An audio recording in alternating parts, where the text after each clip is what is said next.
ఒక ఇంట్లో అంటే 4-5 ఫ్లోర్లు ఉన్నాయి.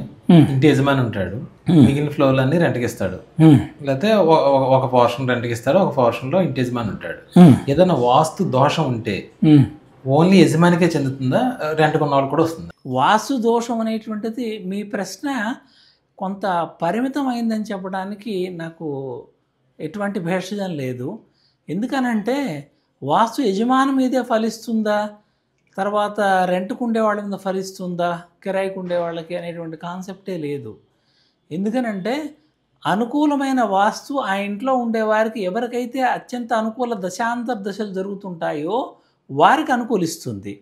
ప్రతికూల వాస్తు అనేటువంటిది ఎవరి వ్యక్తిగత జాతకంలో అయితే ప్రతికూల దశాంతర దశలు జరుగుతుంటాయో వారి విషయంలో అది అత్యంత వ్యతిరేకంగా ప్రవర్తిస్తుంది. ఈ విషయాన్ని మనం గుర్తుపెట్టుకోవాలి. మూల సూత్రంగా చెప్పుకోవాలంటే వాస్తు యజమానికైనా పని చేయవచ్చు, లేదా అద్దెకుండేటువంటి వ్యక్తికైనా పని చేయవచ్చు. అది పరిమితంగా ఒకరికే పనిచేస్తుంది, ఒకరికి చేయొద్దంటానికి వీల్లేదు. ఒక్కొక్కసారి ఒకరికి పనిచేసి ఒకరికి పని చేయకపోవచ్చు. ఎప్పుడు మీరు చెప్పిన ఇటువంటి సందర్భంలో, ఒక 4 పోర్షన్ ఉన్న సందర్భంలో. అలాగే ఒక ఇండివిజువల్ హౌస్ ఉంటుంది అనుకుందాం.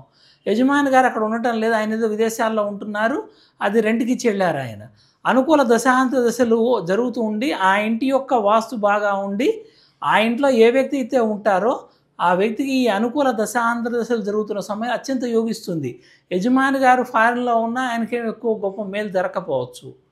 అట్లాగే ఇల్లు కట్టుకున్న తర్వాత అది రెంట్కి ఇచ్చి వెళ్ళిపోయినా కూడా యజమానికి విదేశాల్లో ఎక్కడో ఉండి ప్రతికూల దశాంతర దశలు జరుగుతూ ఇంట్లో ప్రతికూల వాస్తు ఉంటే వాడు విదేశాల్లో ఉన్న వాడిని వదిలిపెట్టదు, వాడిని దెబ్బకూడదు. ఓకే, ఈ విషయాన్ని మనం అర్థం చేసుకోవాలి. మంచి పాయింట్ అండి. అంటే అతను ఎక్కడున్నా సరే ఇంటి ఆ ఇల్లు అతని పేరు మీద ఉంటే తప్పకుండా వాస్తు. అంతే. ఒక వ్యక్తి విజయవాడలో ఒక నేరం చేశాడు, అతను హైదరాబాద్కి వచ్చేసి నేను వేరే తెలుగు రాష్ట్రానికి వచ్చాను, ఇక్కడ అరెస్ట్ చేయడానికి వీలేదంటే ఆంధ్ర పోలీసులు ఊరుకోరు, వచ్చి మరి అరెస్ట్ చేసి తీసుకుపోతారు. మంచి ఎగ్జాంపుల్ చెప్పారు.